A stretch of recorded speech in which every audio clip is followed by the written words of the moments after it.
Hello everyone. तो कैसे हैं आप सब। आई होप आप सब बहुत अच्छे होंगे और उतने ही अच्छे तरीक़ों से आप सभी लोगों की पढ़ाई चल रही होगी। तो आज की इस वीडियो में मैं आपके लिए लेकर आ चुका हूं बीए फर्स्ट ईयर एग्जामिनेशन 2024। यहाँ पे आप देख सकते हैं इकोनॉमिक्स का, अर्थशास्त्र का पेपर सेकंड आपके लिए मैं लेकर आ चुका हूँ। द्वितीय पेपर आपके लिए मैं लेकर आ चुका हूँ जो कि इंडियन इकोनॉमिक पर आधारित है। यहाँ पे क्लियर, यहाँ पे आप देख सकते हैं टाइम 3 आवर्स दिया हुआ है, मैक्सिमम मार्क्स 75 है। क्लियर, नोट्स आप सभी लोग पढ़ें। उसके बाद तो चलिए शुरू करते हैं। यहाँ से इकाई 1 यूनिट 1 से आया हुआ प्रश्न एक, भारतीय अर्थव्यवस्था की मूलभूत विशेषताओं का वर्णन आपको करना है। तो भारत की अर्थव्यवस्था बहुत बड़ी है, इसका मूलभूत विशेषताओं का वर्णन करना है। किन्हीं चुनी विशेषताओं का यहाँ पे वर्णन करना है आपको। क्लियर, और उसी के अथवा में दिया हुआ है निम्नलिखित में से किन्हीं 2 पर संक्षिप्त टिप्पणियाँ आपको लिखना है। यहाँ पे आप देख सकते हैं, पहला है नवीन आर्थिक सुधार, दूसरा यहाँ पे भारत में नियोजन की उपलब्धियाँ क्या, इस पर लिखना है आपको संक्षिप्त टिप्पणी। उसके बाद तीसरा है नीति आयोग। तो नीति आयोग का गठन कब हुआ, कैसे हुआ, कौन कौन से कार्य हैं, किस तरह कार्य करते हैं, इन सभी के बारे में आपको नीति आयोग पर संक्षिप्त टिप्पणी लिखना है। क्लियर, उसके बाद आगे है यहाँ पे इकाई 2 यूनिट 2। यहाँ पे दूसरा प्रश्न है, यहाँ पे भारत की जनसंख्या नीति पर एक निबंध आपको लिखना है। निबंध थोड़ा लंबा चौड़ा होना चाहिए। Right an essay on population policy in India के ऊपर आपको लिखना है। ये थोड़ा सा बड़ा होना चाहिए, थोड़ा सा लंबा होना चाहिए, बीच बीच में हेडिंग्स आनी चाहिए, तब आपको अच्छे नंबर मिलेंगे। और भारत की जनसंख्या तो आप जानते ही हैं, 1 अरब 40 करोड़ के पार है यहाँ की जनसंख्या। तो जनसंख्या की नीति पर कैसे नियंत्रण करना है, इस पर आपको निबंध लिख सकते हैं। क्लियर, उसके बाद अथवा में दिया हुआ है उसी के निम्नलिखित पर एक संक्षिप्त टिप्पणी लिखिए। क्लियर, पहला है यहाँ पे खाद्य सुरक्षा। तो खाद्य सुरक्षा पर एक बहुत लंबी चौड़ी टिप्पणी लिखी जा सकती है, लेकिन खाद्य सुरक्षा के कुछ प्रमुख आयाम हैं, मुख्य आयाम हैं, उन पर अगर आप लिखते हैं तो यहाँ पे आपको सबसे ज़्यादा नंबर मिल सकते हैं। क्लियर, जो कि यहाँ पे पढ़ सकते हैं आप अपने गाइड से। क्लियर, उसके बाद यहाँ पे दूसरा है निर्धनता के दुष्चक्र। तो निर्धनता के दुष्चक्र क्या है, गरीबी के कारण क्या है, इस पर आप लोग अपनी टिप्पणी और अपने मन की सोच को यहाँ पे लिख सकते हैं। क्लियर, उसके बाद यहाँ पे इकाई 3 यूनिट 3 है यहाँ पे। उसके बाद तीसरा क्वेश्चन है यहाँ पे, भारतीय कृषि की मुख्य विशेषताएं क्या है। भारतीय कृषि की मुख्य विशेषताएं क्या है, भारत में निम्न कृषि उत्पादक के क्या कारण हैं। देखिए, भारत की में कृषि सबसे ज़्यादा की जाती है, यहाँ के 70% से अधिक लोग कृषि पर निर्भर हैं।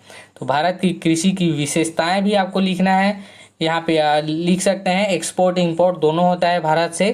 क्लियर, उसकी विशेषताओं को तो मुख्य बिंदु को छांट कर आपको यहाँ पे लिखना है। क्लियर, भारत में निम्न उत्पादकता के कारण क्या है, भारत में निम्न कृषि उत्पादकता के कारण क्या है। यहाँ पे भी आपको लिखना है कि भारत में कम उत्पादन क्यों हो रहा है, निम्न उत्पादन कृषि का क्या कारण है। यहाँ पे जल की समस्या हो सकती है, बरसात में होता है लेकिन गर्मी के दिनों में उपजाऊ नहीं कर पाते, तो इसलिए आपको ऐसे लिखना है इसका उत्तर, तो आपको अच्छा नंबर यहाँ से मिलेगा। उसके बाद अथवा में दिया हुआ है उसी के, भारत में भूमि सुधारों की प्रगति का मूल्यांकन कीजिए। तो भारत में भूमि सुधारों की प्रगति का मूल्यांकन आपको करना है।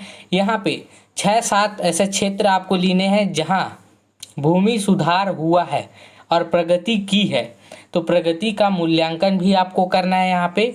क्लियर, तो कुछ राज्यों के नाम यहाँ पे आप लिख सकते हैं जहाँ भूमि सुधार हुआ है, कुछ क्षेत्र के नाम आप लिख सकते हैं। यहाँ पे थोड़ा लंबी चौड़ी इसको लिखना है। क्लियर, इकाई 4 यूनिट 4 से यहाँ पे आया हुआ है चौथा क्वेश्चन, भारत की नवीन औद्योगिक नीति के मुख्य तत्वों को स्पष्ट करना है। तो भारत में जो अभी नए उद्योग खुले हैं उनमें नीति क्या है, उनके मुख्य तत्व क्या हैं, आपको उसे स्पष्ट करना है। Explain the main concepts of the new industry policy of India, policy को आपको जो है स्पष्ट करना है, क्लियर। उसी के अथवा में दिया हुआ है यहाँ पे लघु उद्योगों से आप क्या समझते हैं। तो लघु उद्योग के बारे में आप सभी जानते हैं, जो कि घरों और छोटे छोटे से उद्योग बनाकर किया जाता है, उसे लघु उद्योग कहते हैं। भारत में लघु उद्योगों की महत्व की व्याख्या कीजिए। तो जितने भी छोटे छोटे उत्पाद बनते हैं वो सभी लोग लघु उद्योग से बनते हैं। इसके बारे में आप संक्षिप्त जानकारी यहाँ पे आप लिख सकते हैं, क्लियर। आपने देखे होंगे कई लघु उद्योग आपके आसपास में ही होंगे, क्लियर, आपको दिखाई देंगे। उसके बाद इकाई 5 यूनिट 5 से यहाँ पे क्वेश्चन आया है। क्वेश्चन 5, निर्यात संवर्धन से आपका क्या अभिप्राय है। इस संबंध में सरकार द्वारा कौन कौन से प्रयास किए जाए।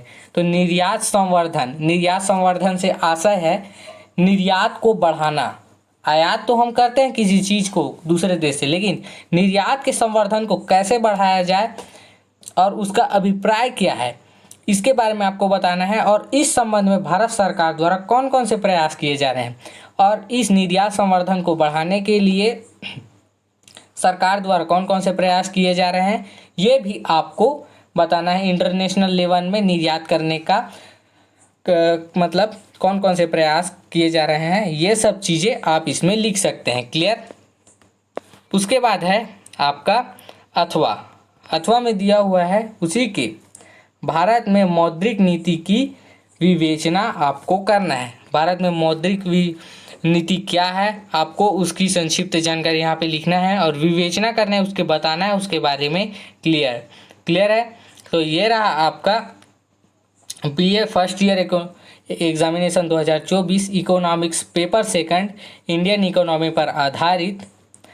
आई होप ये पूरा वीडियो आप लोगों के लिए यूज़फुल रहा होगा। और अगर इसी तरह की वीडियो पाना चाहते हैं तो हमारे चैनल को सब्सक्राइब करें, अपने दोस्तों को भी शेयर करें क्योंकि इसके बारे में उनको भी जानकारी मिल सके। और अगर आप हमारे चैनल में नए हैं तो हमारे चैनल को भी सब्सक्राइब जरूर कर लें। तो मिलते हैं ऐसे ही एक और यूज़फुल वीडियो के साथ में, तब तक के लिए धन्यवाद।